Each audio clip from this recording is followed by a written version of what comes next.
Hi, I'm Taylor Owen. From the Globe and Mail, this is Machines Like Us.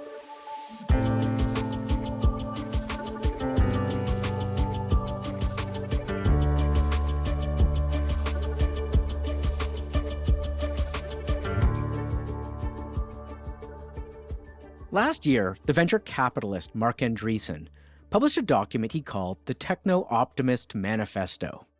Its core argument was that growth is good, regulation is bad, and that the only way to achieve real progress is through technology.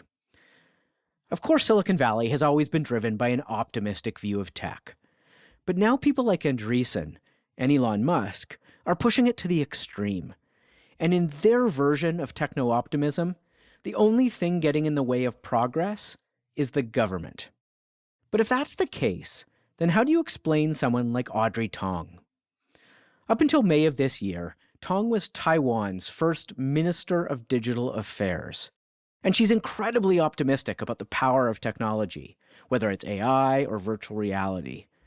But she's also a fervent believer in the power of democratic government, which means it's hard to put Audrey Tang in a box. But it seems like that's always been the case. Before she became a minister, Tang was an anarchist hacker, and she describes herself as non-binary, not just in terms of gender, but in terms of ideology too. So I wanted to try to understand why Tang thinks technology might actually lead to a better form of democracy. We recorded this interview a couple of months ago while Tang was still in her role as Taiwan's Minister of Digital Affairs. You'll hear us talk a lot about something called deliberative democracy, the idea that people can directly influence policy themselves, rather than just electing someone to do it for them. We get pretty into the weeds of how this might work, but at its core, this is a conversation about what a better democracy might look like, and how technology could get us there.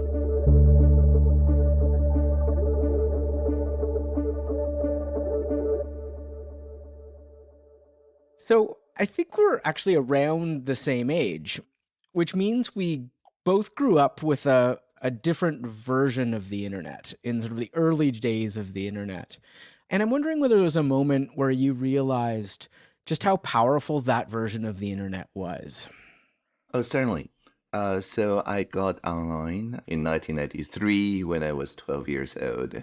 It's so powerful so that I decided to drop out of junior high when I was 14, when I realized that there's this website called ARXIV, Archive is still around, that offered a preprint that connects me with all the leading, researchers. And I found also this Gutenberg project that allows me to read everything up until the First World War, which is out of copyright that people help digitize. So in a nutshell, I found both my education, like the core education of the classics, as well as the frontier research. Actually do not need me finishing senior high or a graduate degree in order to do research.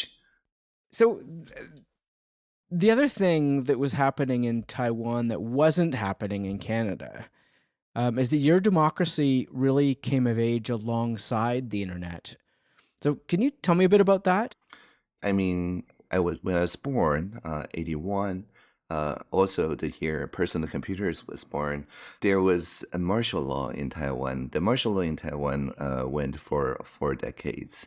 So there's no freedom of associating or publishing or anything like that until toward the end of the 80s. And so when the internet began on the early 90s and finally popularized in 96 with the World Web and Internet Explorer and Netscape and all that, that was also the year in 96 where Taiwan had our first presidential election. And so from the very beginning, the democratization was the same generation of people who also democratized access to knowledge, information, and things like that. So from the very beginning, our imagination of democracy is not just about voting. It was also about petitions, participatory budgeting, and all that was enabled by the early internet. Why do you think, though, the country was so open to those kinds of experiments? I mean, in a way that, Canada certainly hasn't been. Yeah, but we don't have a 200 years legacy republic or democratic institution to protect, right? Everything is new, so everything is possible. Where we saw democracy as something like a semiconductor design that you just iterate Yeah. every couple years. Yeah. But it also seems to be a mindset, and a mindset that you personify, and that in this sort of very polarized debate about tech and democracy, and either it's sort of the end of democracy or going to lead us to some sort of utopia, you have a very different mindset, and you hold this kind of unique place in this debate, rejecting these rigid ideologies. And so why does that kind of pragmatism run through your work, and is that sort of emblematic of broader positioning in Taiwanese society? Is that you? I think it's the entire Taiwan society. I'm non-binary, right? And I have been a minister for almost 8 years now.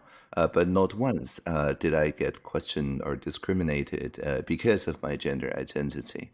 And also, I'm non-binary in partisanship also, right? I don't belong to any political parties. And people are okay with that. So I think in Taiwan, there's a quite different feeling that democracy is a social technology that if we all contribute to, it actually improves and it decreases polarization. It made the people of all three major parties now in Taiwan like each other more after a election. And so this idea of people liking each other across party lines is something that we take pride of. I think all this is part of Taiwan. It is not just me. And one of the ways that's manifested itself, it seems, has been a really different notion of democracy, or a more creative notion of democracy. And I want to talk a little bit about the role of deliberation in this process, in this democratic process. Mhm. And I wonder if we could go back to 2015 first, when countries around the world were struggling with what to do with Uber, this kind of disruptive technology that was being foisted on their societies. And you came about this in a really interesting way. Could you talk a little bit about how you wrestled with that policy problem? Yeah, so we started what's called a V Taiwan project, and it successfully deliberated more than 2 dozen regulatory and legislative cases, of which Uber is one. The idea really very simple. The problem of low bandwidth democracy is that anything on referendum, or even if you use a poll, the posters are limited in the like a few sentences that they can write, but we want everybody to brainstorm more nuanced ideas. For example, it's okay to have surge pricing during high demand, but it's never okay to undercut existing meters. That is a nuanced position. So instead of just we in a top-down way asking people 10 questions over a poll, we did what's called a wiki survey. Wiki means everybody get to write those poll questions on a platform called Pol.is. So in the end, people contributed a lot of very nuanced statements, and they upvoted and downvoted on each other's statements until we can see actually most people agree with their neighbors most of the time on most of those policies. Of course, this sharing economy or not debate is polarizing. But every other thing, actually, everybody understood as being nuanced, and people understood that they share the same position. So we just took that position and made it into law. So Uber is now a legal taxi company, but so are other co-ops and so on. So can you tell a little bit more about Polis, and what does it do technologically, but also sort of sociologically? Like, how does it bring people together, and how does it encourage constructive dialogue, as opposed to all the other ways we have of engaging digitally, which seem to do the opposite? Yeah, I mean, I don't want to single out Facebook, but in 2015, if you talk about the Uber issue on social media platforms such as Facebook, it maximizes the exposure of the thing that did the most outrage. Anything that is the most polarizing gets people angry. The algorithm made sure that it shows on people's newsfeed so that people will fight each other more, because that's the way they'll stay more time on the platform and then, I don't know, buy more advertisements or something, right? But the other way to do this, which is Polis, is we give the bridging bonus to the statements that bridges the ideologies that was most polarized. So imagine you go to the Pol.is website, you want to talk about Uber. The first thing you see is a statement from your fellow citizen. For example, insurance is very important. Now you may agree or you may disagree. If you click agree, you see your avatar literally moving toward the group of people who also agree with that statement. And then you see another statement and you press agree and disagree, and then you saw yourself moving to a cluster of people feeling similar to you. But the most interesting thing about Pol.is is that it shows automatically what people in your cohort commonly agree, as well as what are the bridging statements that bring your group and the other groups together. So, for example, as we just talked about, surge pricing applying to high demand but not undercutting existing meters and therefore harming taxi drivers. That is one of those early nuance statements that people saw across this pro-Uber and against Uber camps. People really agree. So as the system highlights those bridging statements, people took the perspective of each other, and you literally see those groups converge into a kind of blending volition. And then we just took that blend and made it policy. So I've been involved in a number of citizens' assemblies in Canada. We've done them around tech regulation over the past few years here.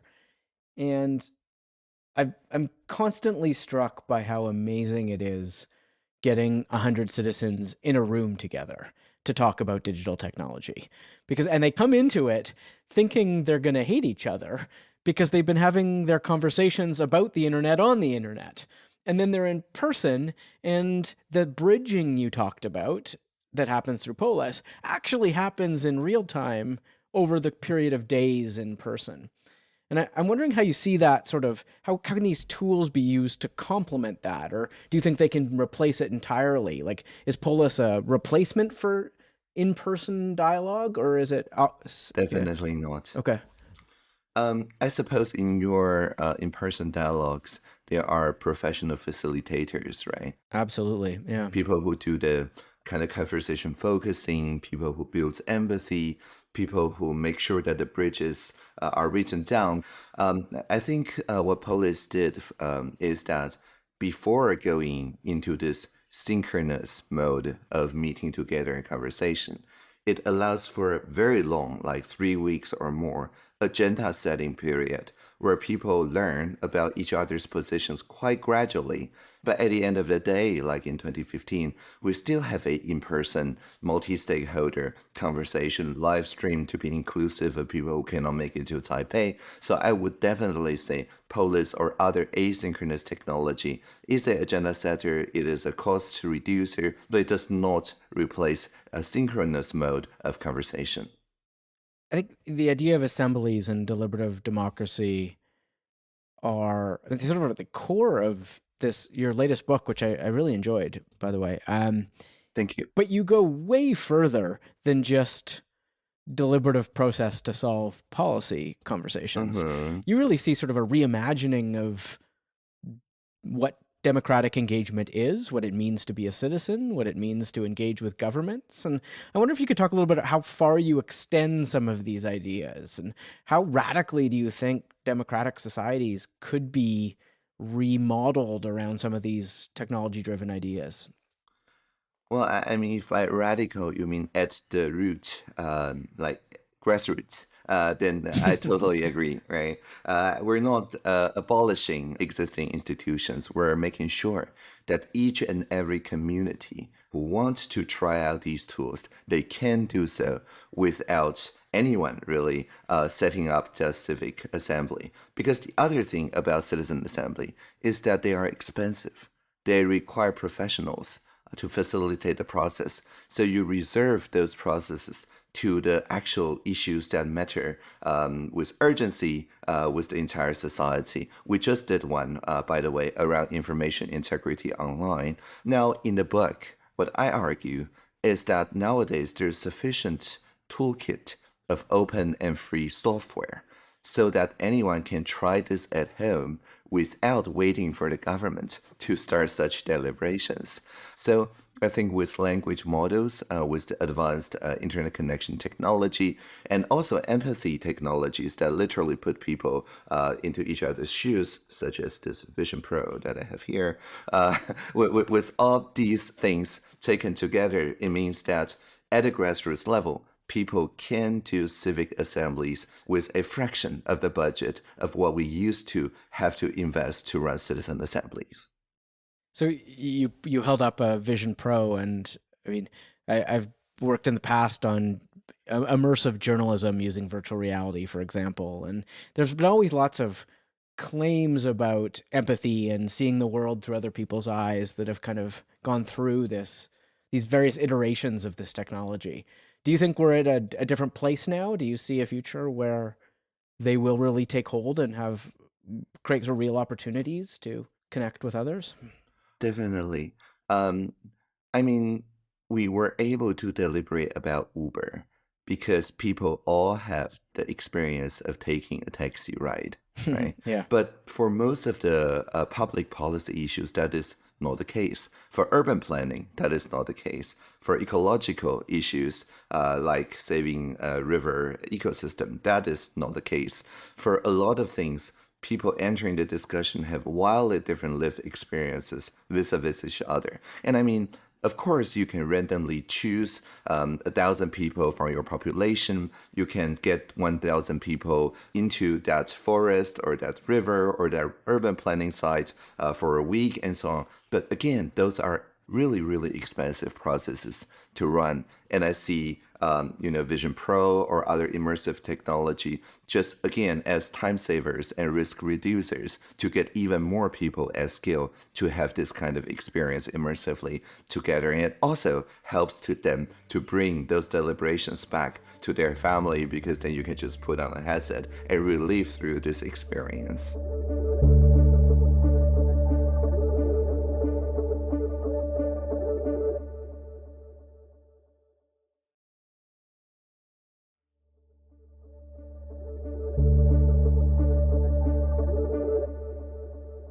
So I want to switch to talking a little bit about AI and how you see this kind of moment of technological advancement we're in. Have you been doing deliberative engagement around AI and what citizens want from either the technology or from governments regarding the technology?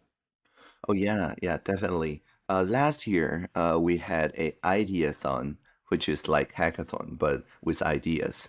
And as part of the Ideathon, we use Pol.is to ask people what are their fears and doubts, but also hopes on generative AI. And I'm really encouraged by the face-to-face deliberations that we had. People by and large see that there is a government's role in this, but not in just, top-down regulating it, but by pioneering the use of a public option of AI. AI models that came from data that people with their consent contributed to. AI models that are trained with local norms using civics textbooks or whatever that is locally accepted. And is the government open to these kinds of suggestions? Oh yeah, yeah, definitely. This is so interesting. I mean, one thing I want to ask you about is you make this, I think, persuasive argument in your book that governments got out of the business of building public digital infrastructure after the initial networking technologies of the internet. And that they left that space to private interests, essentially. Mhm. Are you arguing for governments to step back into this space of building digital public infrastructure? Well, I mean, there are places where you enjoy each other's company in an informal setting, looking at cat pictures. And there are places like the public square where people have policy discussions. You won't say just because there is this really huge nightclub, let's just go there for the city hall. No, you won't say that, right? So I think they serve fundamentally different purposes. And in Taiwan, our largest Reddit-like forum is called the PTT. It's for the past 26 years run by the National Taiwan University Student Club. they are squarely in the social sector in the sense that it does give people a sense of a public square where people can moderate participatory without serving any shareholder or advertiser because it's literally a student project. So what I'm really arguing is in the social sector, there should be more things like public radio or PTT that is run by credibly neutral institutions, funded but not controlled by the government.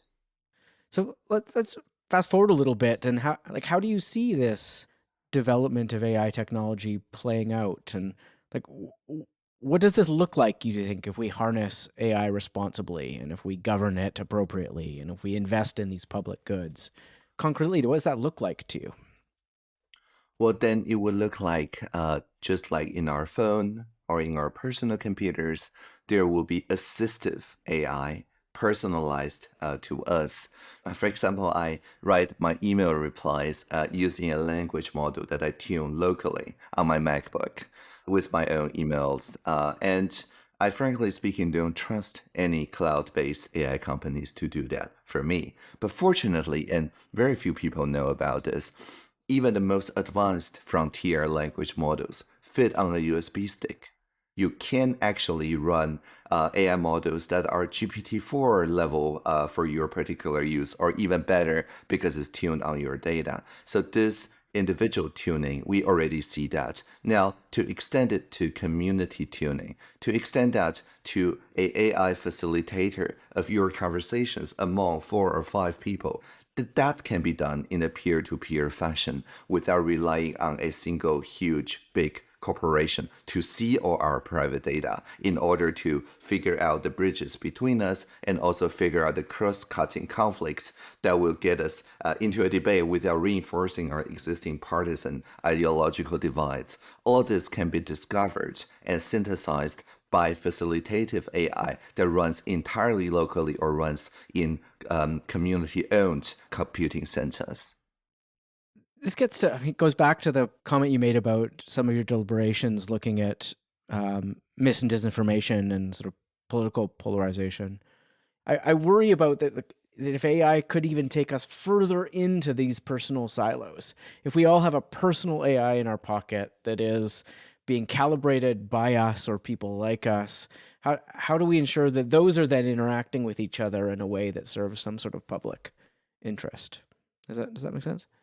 Yeah, so it's just like asking, whether I just shift this Vision Pro to isolation immersive mode all the time and I don't look at my surrounding anymore and I trap myself in, right? It has this flavor.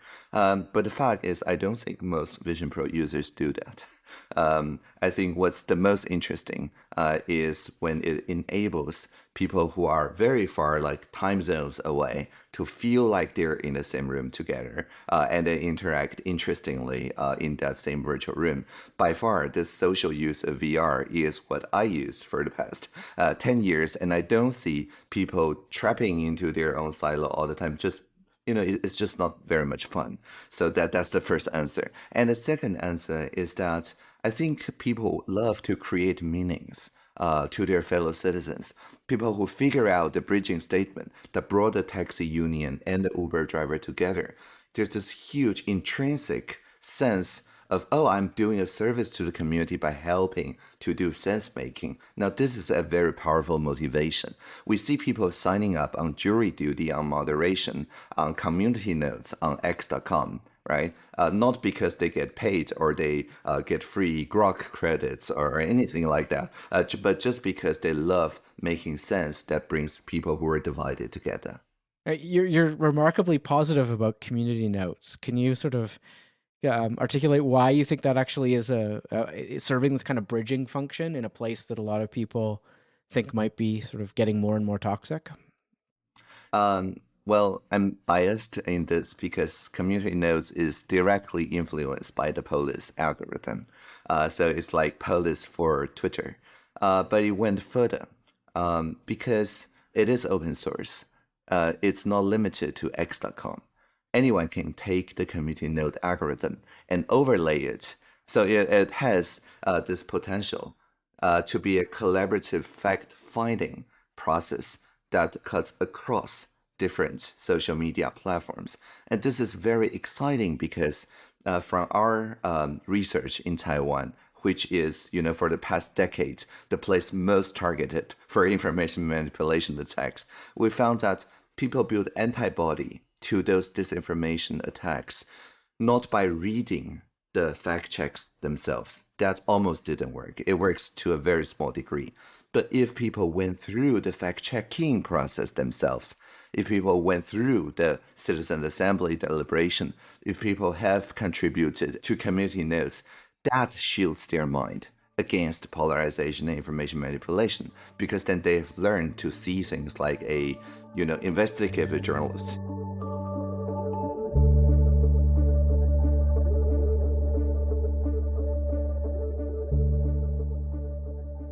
So you wrote a job description for yourself when you became a minister, and it ends with the line, whenever we hear the singularity is near, let us also remember the plurality is here. We hear a lot about a singularity when it comes to AI and AI getting smarter than humans and so on and so forth. But what does it mean to remember about the plurality that we already have? I mean, before personal computers were invented, people had to do their calculation on mainframes, right? And so everything you compute is seen by the operators of those mainframes. But that is not the case. That has not been the case since I was born already, right? People now take for granted that there is such thing called personal computing. And so the AI, it is the same. If we just assume that everybody subscribe to the same huge AI companies, which provide this a one-size-fits-all model to everybody, then naturally they will get more and more data. But it does not have to be the case. We can train our AI in a federated fashion with my laptop and your laptop. We can tune our AI in the community fashion by co-creating a constitutional document, which, by the way, the Frontier Lab Anthropic did an experiment using a crowdsourced constitution by 1,000 statistically representative Americans. And it turns out the people's AI performs equally powerfully, but far less discriminatory than the one that is created by the lab, by their researchers. So I'm not bashing those top frontier labs. I'm saying their enormous resource can be reinvested on this kind of community alignment and community tuning. I mean, there's a few things in tension there. I mean, one, leave Anthropic aside a little bit, but some of the other technologies developing our frontier models are some of the biggest and most profitable companies in the world, if we just take Microsoft, Google, and Meta. And those incentives are clearly driving the development of these models and this technology. Do you think those sort of forces can be challenged in meaningful ways by more open, collaborative models? Yeah, I mean, just look at the EU, European Union AI Act.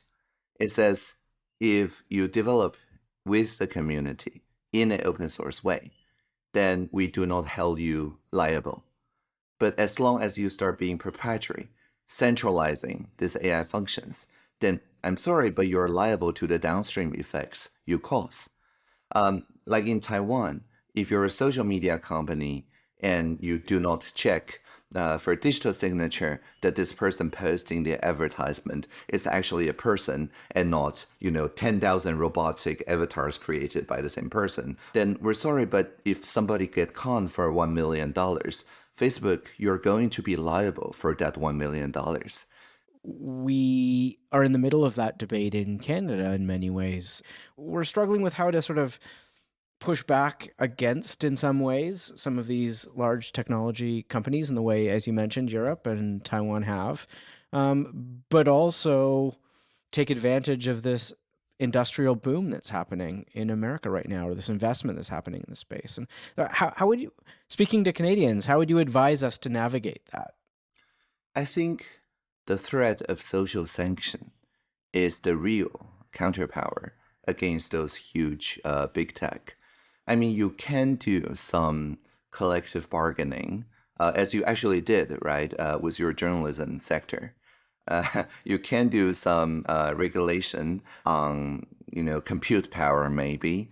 But at the end of the day, they're going to change their algorithm to be less dependent on the kind of capped resource that your regulation gave them. And so that is me saying that if you take a kind of technocratic way to formulate top-down guardrails that those big tech must follow, or else, well, they're equally technocratic. They can always work around They will choose those the or else. guardrails. Yeah. Right, exactly. So, and I mean, Canadians with the journalism conversation know this better than pretty much anyone else, other than Australians in the world. So, my advice is to think in terms of guide rails, not guardrails. Think in terms of actual working pilot examples of using generative AI to preserve and amplify indigenous voices, using generative AI for your culture and heritage, using generative AI with privacy-enhancing technologies that allows people to train their model together, but without sharing any of their personal health data, for example. And the more such a proof of concept you have, the better your position of negotiation against those big tech, because then you can say, we only accept, ride sharing when it's not undercutting existing meters. And if you don't want that, there's plenty of other startups that want to play by these rules. But it's the most important thing is that those clear guide rails are co-created by your citizens. Yeah. I'm really interested in this sort of the global nature of some of these technologies and the seemingly universal nature of either the companies or the tools they're building. So is that part of the answer here? Is almost renationalizing and localizing the calibration of these technologies in ways that just make our use of them ultimately distinct than those that will use them in other countries? I wouldn't call them nationalizing, right? I would call them I don't know whether in Canada you say the social sector or the voluntary sector or the third sector, but it's all the same thing, right? I think the social sector is particularly important because as much as people distrust the big tech with their private data, there are also some healthy amount of people who don't trust the state for the personal data handling. Well, and that group is growing, right? Indeed. So, for example, during the pandemic, our contact tracing system is designed by the very privacy advocates that didn't like contact tracing by the state or large companies. So, the more you have the room for the civic technologists to develop such bridge-making technologies, the more legitimacy the social sector will end up having. And so those governing, not government functions need to be fostered. Yeah. I mean, you began talking about how so much of this is just baked into Taiwanese culture and history, this sort of intertwining of technology and democracy. But it really does imply a pretty big paradigm shift here, where we are, for better or worse, sort of accustomed to the institutions as they were built over the last 100 years.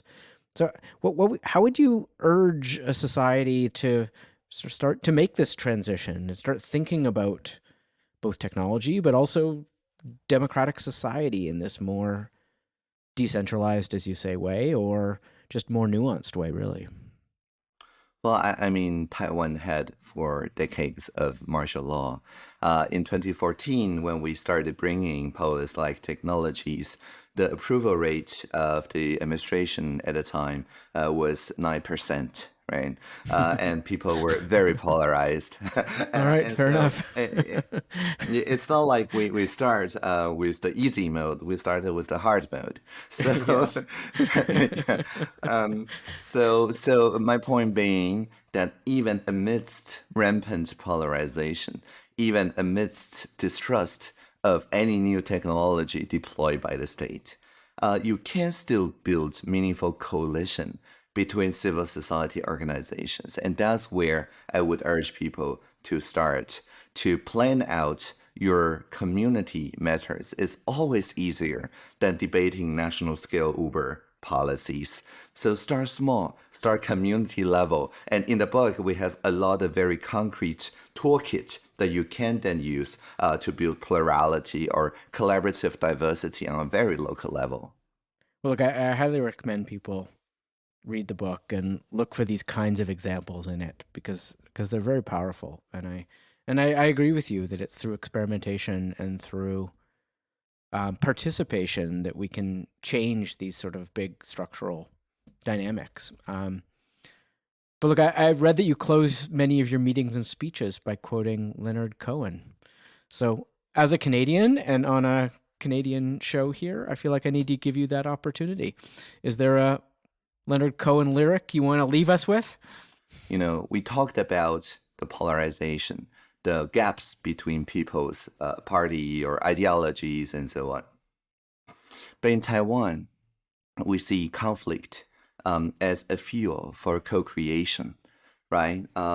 There is this idea that any conflict, if it doesn't reinforce existing gaps between the society, but rather like for the ruling party and the opposition party, if they're roughly 50 and 50 people against a foreign idea, then you just created a new gap, a new cross-cutting division that will help heal the party politics, right? So I think I'll close with one of my favorite Leonard Cohen stanza for the skills like this. Ring the bells that still can ring. Forget your perfect offering. There is a crack in everything. And that is how the light gets in.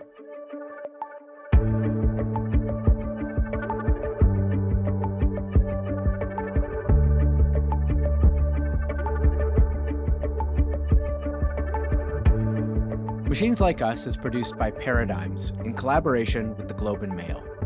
The show is produced by Mitchell Stewart. Our associate producer is Sequoia Kim. Executive producers are Kathleen Goldhar and James Millward. Our theme song is by Chris Kelly. A special thanks to Matt Frainer and the team at the Globe and Mail. If you liked the interview you just heard, please subscribe or leave a rating or a comment. It really helps us get the show to as many people as possible.